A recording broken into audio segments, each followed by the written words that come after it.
சக்கரை நோயாளிகள் மிகவும் பயப்பட வேண்டிய விஷயம் என்ன அப்படின்னாக்கா, நிறைய எதுக்காக பயப்படுறீங்க அப்படின்னு சொன்னால், நான் சர்க்கரைக்காக மருந்து மாத்திரைகள், இன்சுலின்கள் இல்லை வேறு மாற்று மருத்துவ முறைகள், சித்தா, ஆயுர்வேதா, யுனானி இது போல் உள்ள மருத்துவ முறைகளை கையாளுறேன்.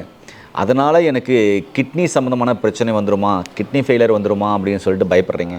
அதுக்கப்புறம் உடம்புல வேறு ஏதாவது பிரச்சனைகள் வந்துடுமா, லிவர் கம்ப்ளைண்ட் வந்துடுமா, இல்லை நுரையீரல் சம்மந்தமான பிரச்சனைகள் வந்துடுமா, இல்லை ஹார்ட் கம்ப்ளைண்ட் வந்துடுமா, இதில் சைடு எஃபெக்ட் எதுனா வந்துடுமா அப்படின்னு சொல்லிட்டு நிறைய பேர் பயப்படுறீங்க. கண்டிப்பாக அப்படி பயப்பட தேவையில்லை. இயற்கையான மருத்துவ முறையில் நிச்சயமாகவே சக்கரை நோய்க்கு முழுமையான தீர்வு இருக்குது அப்படின்றத இந்த இடத்துல நான் ஆணித்தனமாக சொல்ல முடியும். இப்போது சக்கரை நோயாளிகள் இந்தியாவில் பெருகிருச்சு. இதுக்கு முழுக்க காரணம் என்னன்னு நினைக்கிறீங்க? ஒவ்வொருத்தரும் ஒரு காரணம் சொல்லலாம். அதில் நானும் என்னுடைய கருத்தை பதிவு செய்ய ஆசைப்பட்றேன். முதல் காரணம் லைஃப் ஸ்டைல், வாழ்வியல் முறை மாறிப்போச்சு.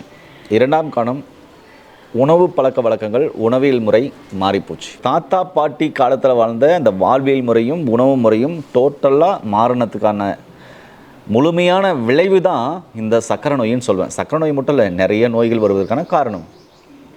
நம்முடைய தாத்தா பாட்டிங்கெல்லாம் இப்போ கூட தான் சொல்லுவாங்க கிராமப்புறங்களில், குத்துக்கல் மாதிரி பாடுறா உங்கள் தாத்தாவும் பாட்டியும் பாடுறா, குத்துக்கல் மாதிரி நல்லா ஸ்ட்ராங்காக இருக்காங்க அப்படின்றாங்க, அப்படின்னு சொல்லி கேள்விப்பட்டிருப்பீங்க. ஆனால் நீ என்னன்னாக்க மாத்திரை போட்டுக்கிற, சாப்பிட்றதுக்கு முன்னாடி இத்தனை மாத்திரை, சாப்பிட்ட பின்னாடி இத்தனை மாத்திரை அப்படின்னெல்லாம் கேள்விப்பட்டிருப்பீங்கள.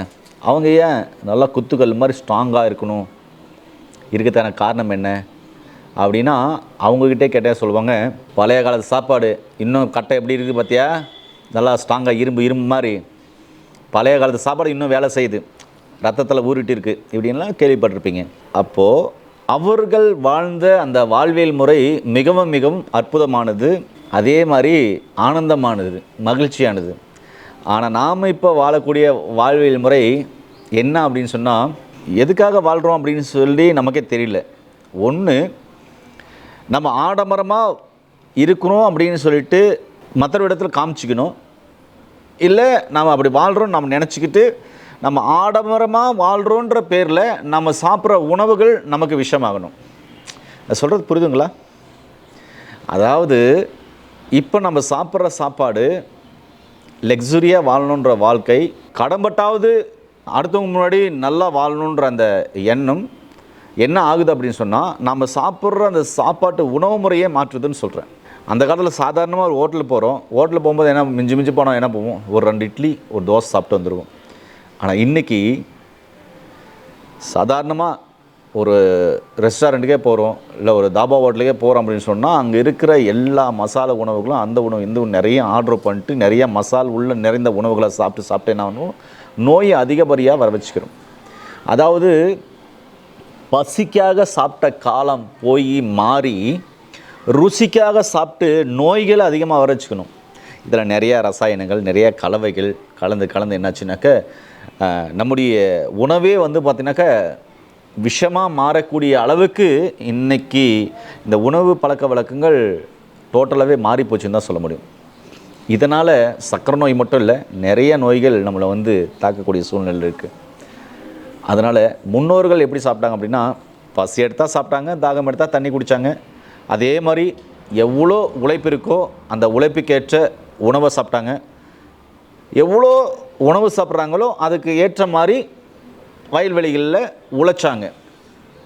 அதனால் அவங்களுக்கு எந்த நோயும் வரல, ஆனந்தமாக இருந்தாங்க, சந்தோஷமாக இருந்தாங்க. காலையில் 4 மணிக்கு எழுந்துருவாங்க, சாயந்தரம் ஒரு 7 மணிக்கெல்லாம் படுத்துருவாங்க.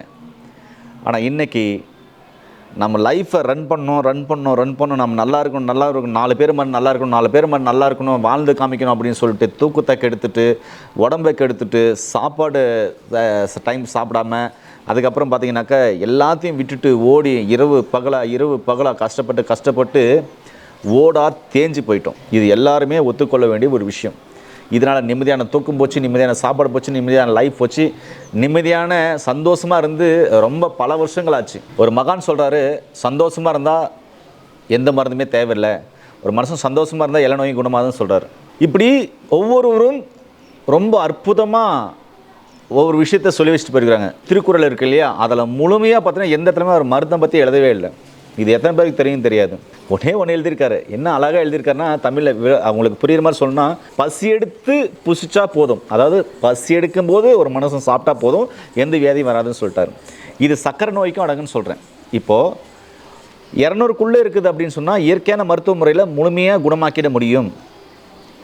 200க்கு மேலே இருக்குது, 300, 400, 500, 600, 700லாம் இருக்குது அப்படின்னு சொன்னால் அவங்க என்ன மாதிரியான இயற்கை மருத்துவ முறையை கையாளணும் அப்படின்னு சொன்னால், என்னுடைய முன்னாடி பாருங்கள், இப்போ வச்சுருக்கேன், இதுதான் மஞ்சள் பூசணிக்காய். நான் சொல்கிற எல்லா காய்கறியும் அதனுடைய தோல், அதனுடைய சதை, அதனுடைய விதை பச்சையாக கட் பண்ணி மிக்சியில் போடுறீங்க.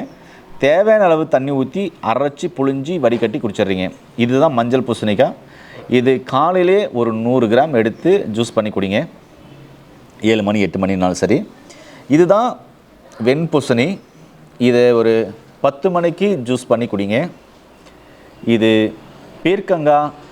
இந்த பீர்க்கங்காயை பார்த்தீங்கன்னாக்க ஒரு 12 மணி 1 மணிக்கு 100 கிராம் எடுத்து அதையும் ஜூஸ் பண்ணி குடிங்க. அதுக்கப்புறம் பார்த்தீங்கன்னாக்க இங்கே இருக்கிறது புடலங்காய். இதையும் பார்த்தீங்கன்னாக்க ஒரு 3 மணிக்கு ஜூஸ் பண்ணி குடிங்க. அதுக்கப்புறம் பீர்க்கங்காயும் மஞ்சள் பூசணிக்காயும் ஒரு 5 மணிக்கு 100 கிராம் எடுத்து ஜூஸ் பண்ணி குடிங்க. ஒரு 7 மணிக்கு பச்சை வாழைக்காயை சின்னசாக கட் பண்ணி சின்ன பீஸ் எடுத்து ஒரு 4 பீஸ் 5 பீஸு தினமும் பச்சையாக கடிச்சு மட்டும் சாப்பிடுவாங்க. இப்போ இந்த ஆர்டரில் சர்க்கரை நோயாளிகள் தொடர்ந்து இந்த இயற்கையான மருத்துவ முறையில் இயற்கை காய்கறிகளை ஜூஸ் பண்ணி குடிக்கும்போது 200க்குள்ளே இருந்தால் 2 மாதம் 3 மாதத்தில் நார்மல் ஆகிடும். சாப்பிட்ட பின்னாடி 200க்கு மேலே 300, 400, 500, 600 இருக்குது, இன்சுலின் போட்டுன்னு இருக்கிறோம், இல்லை டேப்லெட் சாப்பிட்டுக்கிறோம் அப்படின்னு சொன்னால் அவங்க தொடர்ந்து ஒரு 6லேருந்து 7, 8 மாதம் தொடர்ந்து இந்த ஆர்டரில் நீங்கள் தொடர்ந்து இந்த வைத்திய முறையை பயன்படுத்தும் போது நிச்சயமாகவே இன்சுலின் அளவு படிப்படியாக குறைக்க முடியும், மாத்திரையின் அளவு படிப்படியாக குறைக்க முடியும். உங்களை அதிகபட்சம் 1 வருஷத்துக்குள்ளே நார்மல் ஆக்கிட முடியும். இயற்கையான மருத்துவ முறையில் இந்த காய்கறி ஜூஸை நான் சொன்ன மாதிரி ஆர்டர் எடுத்துக்கணும். ஒருவேளை இது எடுக்கும்போது உங்களுக்கு சளி பிடிக்கிற மாதிரி ஃபீல் இருந்தால், இல்லை சளி பிடிக்குதுன்னு சொன்னால் நீங்கள், நான் என்ன சொல்கிறேன், ஒரு 1/2 டம்ளர் ஜூஸ் எடுத்தாவே போதும்.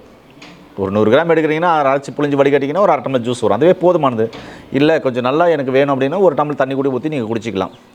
இப்போ 1/2 டம்ளர் அப்படின்னு சொன்னாக்கா இந்த 4 காய்கறி ஜூஸ் போட்டு குடிச்சிங்கனாக்கா ஒரு 2 டம்ளர் ஜூஸ் வரும். ஒரு நாளைக்கு 2 டம்ளர் குடிக்கிறதுனால பெருசாக ஒன்றும் வந்துட போகிறதில்ல, சளி பிடிக்காது. ஒருவேளை வருது அப்படின்னு சொன்னாக்கா நீங்கள் குடிக்கிற ஜூஸில் மிளகுத்தூள், சீரகத்தூள், மஞ்சத்தூள் கலந்து லைட்டாக தேவையான அளவு லைட்டாக கலந்து குடிச்சிங்கன்னா சளி பிடிக்காது.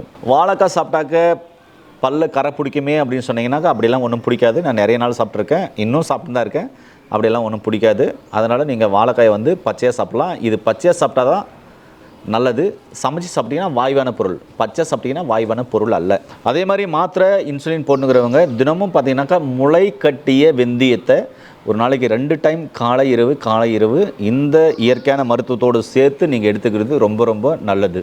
இதோடு சேர்த்து நீங்கள் இப்போ எடுக்கிற சாதாரண பச்சரிசி, புழுங்கலரிசி, ஆபாயில் அரிசி, இட்லி அரிசியை தவிர்த்துட்டு காட்டு யானம் அப்படின்னு ஒரு அரிசி இருக்குது. இந்த காட்டு யானம் அரிசி, ஏன் காட்டு யானம் அரிசின்னு பேர் வந்துச்சுன்னா, நெல் வயலில் அந்த நெல் கதிர்கள் வளர்ந்துருக்கும்ல, அந்த நெல் வயலில் ஏனை இறங்கி அந்த வயல்வெளியாக கடந்து போச்சுன்னா அந்த ஏனையே ஃபுல்லாகிடும். அதாவது ஏனையே மறைச்சிடுமா, மறைச்சி அதுக்கு மேலே நெல் இருக்குமா. அந்த அளவுக்கு பார்த்தீங்கன்னாக்க உயரமாக இருக்கக்கூடிய நெல் வகைன்றதுனால தான் அதுக்கு பேர் காட்டு யானம் அரிசின்னு சொன்னாங்க. இந்த காட்டு யானம் அரிசி எல்லா இடத்துலையும் கிடைக்கும். இது காலை உணவாக இரவு உணவாக 2 வேளை உணவாக நீங்கள் எடுத்துக்கலாம். என்ன வேணாலும் சாப்பிட்லாம். இட்லி, அதை தோசையா, பொங்கலா, சாப்பாடா, நீங்கள் பிரியாணியா, என்ன வேணாலும் கஞ்சியா, கூழா, என்ன வேணாலும் நீங்கள் கரைச்சி அதாவது செஞ்சு சாப்பிட்லாம் அந்த அரிசியில். மதிய நேரத்தில் சீரக சம்பா அரிசியால் செய்யப்பட்ட உணவுகள், இதை மட்டும் நீங்கள் எடுத்துக்கினீங்களா போதும். உங்களுக்கு எப்படிப்பட்ட சுகர், எத்தனை வருஷம் சுகர் இருந்தாலும் மெல்ல மெல்ல மெல்ல மெல்ல படிப்படியாக உங்களுக்கு திருப்பியும் பார்த்தீங்கன்னா சுகர் இல்லாமல் ஆக்க முடியும். இதுக்கு ஒவ்வொரு உடல் வாகு உள்ளவர்களுக்கும், ஒவ்வொரு நிலைப்பாட்டு உள்ளவர்களுக்கும் ஒவ்வொரு காலநிலை இருக்குது. வாதத்தினால் வந்த சுகர்னால் ஒரு குறிப்பிட்ட நாள், பித்தத்தினால் வந்த சுகர்னால் ஒரு குறிப்பிட்ட நாள், சிலோத்துமத்தினால் வந்த சுகர்னால் ஒரு குறிப்பிட்ட நாள், இப்படி காலநிலை இருக்கும். அதனால் நீங்கள் தொடர்ந்து எடுக்கலாம். இதனால் சைடு எஃபெக்ட் எப்போவுமே வராது. இந்த அரிசியை பயன்படுத்துங்க, இந்த காய்கறியை பயன்படுத்துங்க. அதே மாதிரி சீக்கிரமாக செரிமானமாகக்கூடிய உணவுகளை தினமும் உங்கள் உணவில் நீங்கள் சேர்த்துக்கிறது ரொம்ப நல்லது. நீங்கள் சுகர் பேஷண்ட் உள்ளவங்க, நீங்கள் சாப்பிட்ற உணவுகளை சாப்பிடும்போது 90% உங்களுடைய வாயிலே வந்து ஜீரணமாயிடணும். அதாவது நீங்கள் மெல்றீங்கல்ல, இந்த மெல்லும் உணவு வந்து வாயிலே 90% ஜீரணமாயிடும். அந்த உமிழ்நீரோட வயிறெல்லாம் போய் ஜீரணமாகக்கூடாது. அப்படி நீங்கள் சாப்பிட்டீங்கன்னா சுகர் பேஷண்ட் சீக்கிரமாக உங்களுடைய அந்த சுகர் நிலையை வந்து சரி பண்ணிட முடியும். நீங்கள் நார்மலாக இருக்கிற கணையத்தில் இருக்கிற பீட்டா செல்களை வந்து நார்மல் ரினியூவல் கொண்டு வர முடியும். நல்லா புரிஞ்சுக்கங்க. இப்போ டாக்டர்கிட்ட போகிறீங்க, உங்களுக்கு தலைவலின்றீங்க, தலையில் ஊசி போடுறாங்க, இல்லை கையில் ஊசி போடுறாங்க, இல்லைன்னா இடுப்பில் தான் ஊசி போடுவாங்க. கால் வலின்னு போங்களேன், இடுப்பில் தான் ஊசி போடுவாங்க. வயிறு வலின்னு போங்களேன், இடுப்பில் தான் ஊசி போடுவாங்க. அல்சர்னு போங்களேன், இடுப்பில் தான், அதாவது கையில் இந்த நரம்புகள் தான் ஊசி போடுவாங்க. அப்போ எந்த இடத்துல வலியோ அந்த இடத்துல ஊசி போடுறதில்ல. நான் எதுக்காக இதை சொல்ல வரேன்னா உங்களுக்கு புரிகிற மாதிரி சொல்ல வர்றேன். அதாவது உடலில் பல வியாதிகள் இருக்குன்னா அதுக்கு ஒரே மருத்துவம் போதும். நம்ம வீட்டில் தாத்தா பாட்டிங்க படுத்துனுக்குறாங்கன்னு வைங்களேன், சுகருக்கு, பிபிக்கு, ஹார்ட்டுக்கெல்லாம் மாத்திரை போட்டுக்கிறாங்க. வெளியூர்லேருந்து பேரம்பேத்தி வராங்கன்னு வைங்களேன், ஒரு வாரம் இருக்கிறாங்க, ஒரு 10 வாரம் இருக்காங்க அப்படின்னு சொன்னால் தாத்தா பாட்டி படக்கிலேருந்து எழுதுருவாங்க. பேரம்பேத்தின்னு ஜாலியாக விளையாண்டுருப்பாங்க. பார்த்தா அந்த 10 நாளும் மாத்திரையே போட மாட்டாங்க. ஏன் அப்படின்னு சொன்னால் அவங்க சந்தோஷமாக இருக்கும்போது இந்த மாத்திரைகள் தேவையில்லை. அவங்களுக்கு யாருமே இல்லாத போது தான் மாத்திரைகள் தேவை. அப்போ என்னன்றனா அந்த சந்தோஷமாக இருக்கும்போது நோய் தன்னைத்தானே குணமாக்கிறதுன்னு சொல்கிறேன், நோய் குணமாகுதுன்னு சொல்கிறேன். நம்ம சந்தோஷமாக இருந்து எத்தனை வருஷம் ஆச்சு, அதனால தான் நோய் வந்துருச்சு. இனியாவது சந்தோஷமாக இருங்க, சந்தோஷமான சூழ்நிலையை உருவாக்கிக்கோங்க. அதனால் சக்கரை நோயின்றது பெரிய நோயை பார்க்காதீங்க, இது ஒரு குறைபாடுன்னு பாருங்கள். இதிலிருந்து உங்களால் முற்றிலுமாக வெளியே வர முடியும். இந்த ஒவ்வொரு காய்கறிகளும் நிறைய மருத்துவ குணங்கள் இருக்குது. இன்றைக்கி சக்கரை நோய்க்கு மட்டுமே குறிப்பாக நம்ம பார்த்துருக்கோம். அரிசி என்னன்றதை நான் சொல்லியிருக்கேன், இதையும் சாப்பிட்டு வாங்க. லைஃப்பை என்ஜாய் பண்ணி வாங்க, லைஃப்பை சந்தோஷமாக வாழுங்க. வாழ்க்கை வாழ்வதற்கு தான், அதுவும் நிம்மதியாக வாழ்வதற்கு தான். அந்த நிம்மதியான வாழ்க்கையே நம்ம கொஞ்சம் பணம் இருந்தால் கூட வச்சு வாழ்ந்துட முடியும். வாழ்க்கையை என்ஜாய் பண்ணி வாழுங்க. நோய் நொடி இல்லாமல் ஆரோக்கியமாக இருங்க. மீண்டும் இது ஒரு அருமையான பதவியில் உங்களை சந்திக்கும் வரை உங்களுக்கு இந்த விடைபெறுவது உங்கள் குடும்பத்தில் ஒருவனாக உங்கள் அன்பு சோனாரிதாஸ். நன்றி, வணக்கம்.